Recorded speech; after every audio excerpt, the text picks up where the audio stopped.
নমস্কার, আমি সুচিত্রা পিঠাবিলাসী রান্নাঘরে আপনাদের সবাইকে স্বাগত জানাই।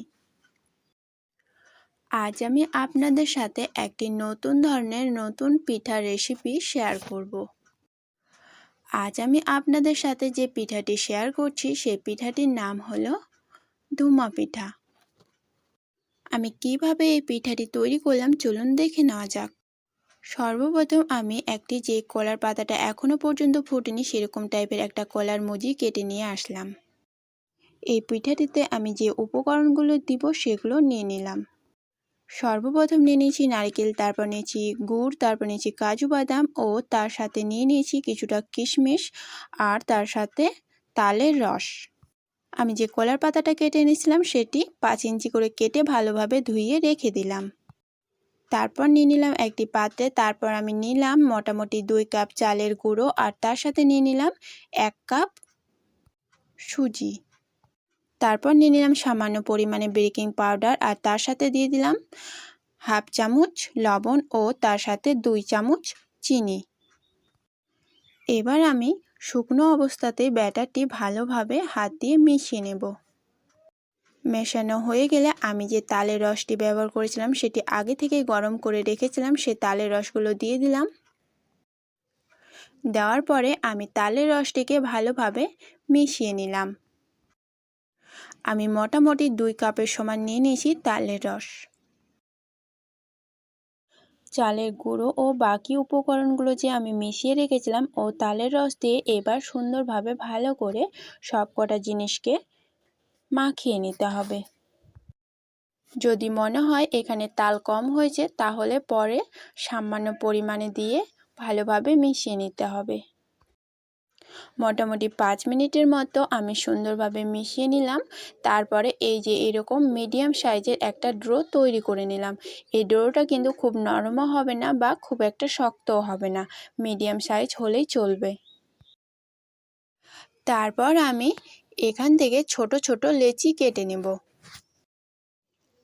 আমার ভিডিওটি দেখে যদি আপনাদের ভালো লাগে একটি লাইক করে দেবেন ও চ্যানেলটিকে সাবস্ক্রাইব করে পাশে থাকার অনুরোধ রইল। লেচিগুলো কাটা হয়ে গেলে এবার আমি হাতের সাহায্যে সুন্দর করে গোল করে নেব। আমার গোল করা হয়ে গেছে। এবার আমি চাপ দিয়ে সুন্দর একটি পুরগুলো দেওয়ার জায়গা তৈরি করে নেব। এই যে দেখুন এইভাবে হাত দিয়ে করে নিতে হবে। এই যে দেখুন অনেকটা বেশ সুন্দর হয়ে এসেছে। এবার আমি দিয়ে দেব গুড়। আমি কিন্তু খুব বেশি পরিমাণে গুড় দিইনি, সামান্য পরিমাণে গুড় দিয়েছি। তারপর আমি দিয়ে দেব নারকেল। নারকেলটা দেওয়ার পরে আমি যে কাজু বাদামগুলো কেটে রেখেছিলাম সেই কাজু বাদামগুলো দিয়ে দেব আর তারপর দিয়ে দেব কিছুটা কিশমিশ। সব কটা জিনিস দেওয়ার পরে আবারও আমি সামান্য পরিমাণে দিয়ে দিলাম গুড়। তারপরে এভাবে ভাঁজ করে নিলাম। তারপরে এরকম করে হাত দিয়ে ভালোভাবে চাপ দিয়ে সুন্দর একটা রাউন্ড করে নিতে হবে। এই যে দেখুন আমি এবার হাত দিয়ে ভালোভাবে গোল গোল করে তৈরি করে নিচ্ছি। তারপর আমি আবারও আরেকটা তৈরি করে দেখিয়ে দিচ্ছি।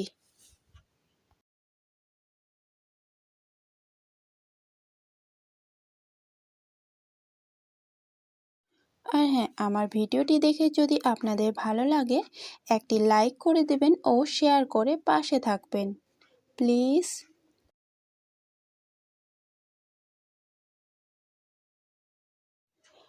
আর হ্যাঁ, জানেন তো এই পিঠাটি প্রথমবার আমার ঠাকুমা আমাকে তৈরি করা শিখিয়েছিল। এই পিঠাটি ভাপে সেদ্ধ করা হয়, তাই ভাপা পিঠার মতোই খেতে লাগে। খেতে কিন্তু দুর্দান্ত টেস্টি হয়। একবার হলেও না এই পিঠাটি এইভাবে তৈরি করে খেয়ে দেখবেন, খেতে কিন্তু অনেকটাই টেস্টি। তারপর আমি যে কলার পাতাগুলো কেটে রেখেছিলাম সেই কলার পাতাগুলো নিয়ে নিলাম। তারপর কলার পাতাটা ভালোভাবে বিছিয়ে নেওয়ার পরে আমি যে পিঠাটা তৈরি করে রাখলাম সেই পিঠাটা দিব, দিয়ে এভাবে রাউন্ড শেপ করে ভালো করে কভার করে নিতে হবে। তারপর এইভাবে ভাঁজ করে দিয়ে একটা কাঠি দিয়ে মুখটাকে আটকিয়ে দিতে হবে।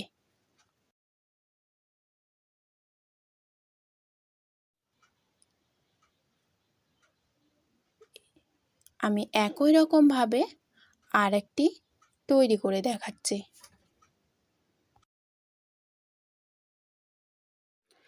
এই ধুমা পিঠাটি কলা পাতায় মোড়ানো হয়, তাই না অনেকটাই কলা পাতার ফ্লেভারটাও চলে আসে, তাই খেতে কিন্তু অনেকটাই সুন্দর হয়ে থাকে। একবার হলেও এই পিঠাটি এভাবে তৈরি করে খেয়ে দেখবেন, খেতে কিন্তু অনেকটাই টেস্টি হয়ে থাকে।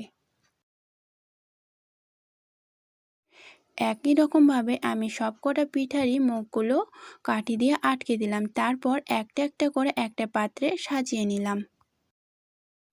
আমি মোটামুটি 4 ঘন্টার জন্য রেস্টে রেখে দিলাম। তারপর 4 ঘন্টা পর এই যে বার করলাম, দেখুন অনেকটাই প্রায় ফুলে গেছে। এবার আমি এগুলোকে ভাপে সেদ্ধ করব। ভাপানোর জন্য আমি এরকম সাইজের একটি নিয়ে নিলাম ছোট্ট ডেচকি। তারপর মোটামুটি অর্ধেক পরিমাণে জল দিয়ে দিলাম। তারপর বাড়িতে যদি এরকম একটি ফুটো গাবলা থাকে, সেই গাবলাটি দিয়ে দিতে হবে আর একটা একটা করে এইভাবে সাজিয়ে দিতে হবে।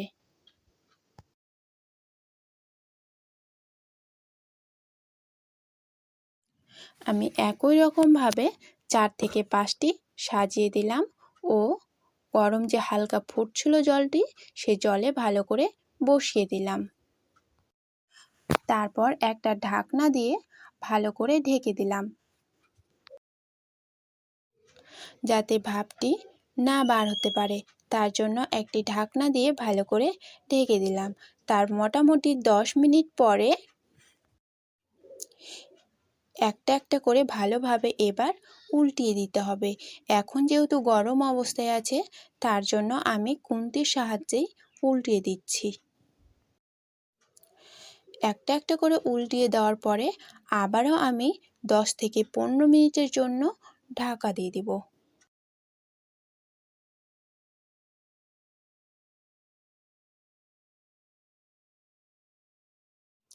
টোটাল আমি 25 মিনিট পরে একটি কাঠি দিয়ে চেক করব যে হয়েছে কি না। তো আমি দেখলাম হয়ে গেছে, তাই আমি এবার নামিয়ে নিলাম। চলুন আরেকবার আমি তৈরি করে দেখাই। বাড়িতে যদি এরকম জালিদার নেটও থাকে, ওই নেটটি দিয়েও কিন্তু ভাপিয়ে নিতে পারবেন। এটাতে কিন্তু আরও তাড়াতাড়ি হয়। সেম একই প্রসেসে আমি সবকটাকে একই মতোভাবে বসিয়ে দিলাম ও একটা ঢাকনা দিয়ে ভালো করে ঢেকে দিলাম।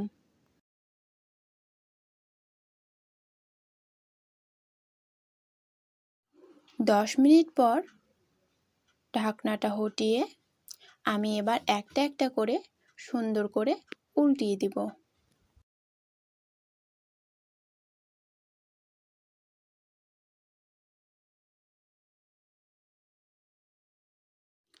উল্টানো হয়ে গেলে আবারও আমি 10 মিনিটের জন্য ভালোভাবে ঢেকে দেব।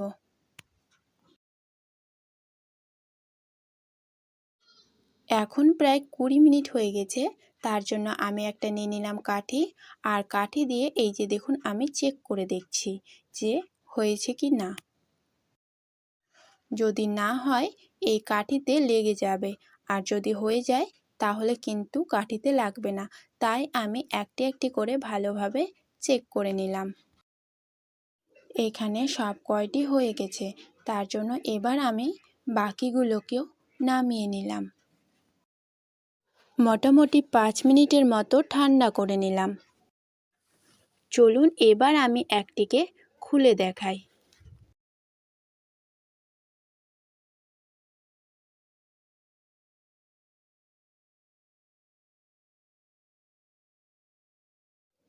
এই যে দেখুন পিঠাটি কত সুন্দর হয়েছে, বেশ দারুণ সুন্দর হয়েছে আর কতটা ফুলে গেছে, তাই না? একই রকমভাবে আমি আরেকটিকেও খুলে দেখাচ্ছি। আচ্ছা বলুন তো এই পিঠাটি আপনারা কি নামে চেনেন? আর জানেন তো এই পিঠাটি না অনেকটাই খেতে সুন্দর হয়, ভেতরটা পুরো কেকের মতো নরম তুলতুলে। জানেন তো মুখে দেওয়া মাত্রই কিন্তু মুখের সাথে মিলিয়ে যায়, খেতে কিন্তু দুর্দান্ত টেস্টি হয়। আমি একটি ভেঙে দেখাই, এই যে দেখুন কতটা সুন্দর হয়েছে। একবার হলেও না এই পিঠাটি এভাবে তৈরি করে খেয়ে দেখবেন, খেতে কিন্তু দুর্দান্ত টেস্টি হয়। দেখছেন কতটা ফোপা ও কতটা সুন্দর হয়েছে, বেশ হাতে দেওয়া মাত্রই কিন্তু ভেঙে যাচ্ছে, খেতেও কিন্তু অনেকটাই টেস্টি হয়েছে। আর হ্যাঁ, এখনও পর্যন্ত যদি সাবস্ক্রাইব করে না থাকেন তো চ্যানেলটিকে সাবস্ক্রাইব করে পাশে থাকার অনুরোধ রইল প্লিজ। আর আমার ভিডিওটি যদি ফেসবুক পেজ থেকে দেখে থাকেন পেজটিকে ফলো করে পাশে থাকার অনুরোধ রইল প্লিজ। নমস্কার।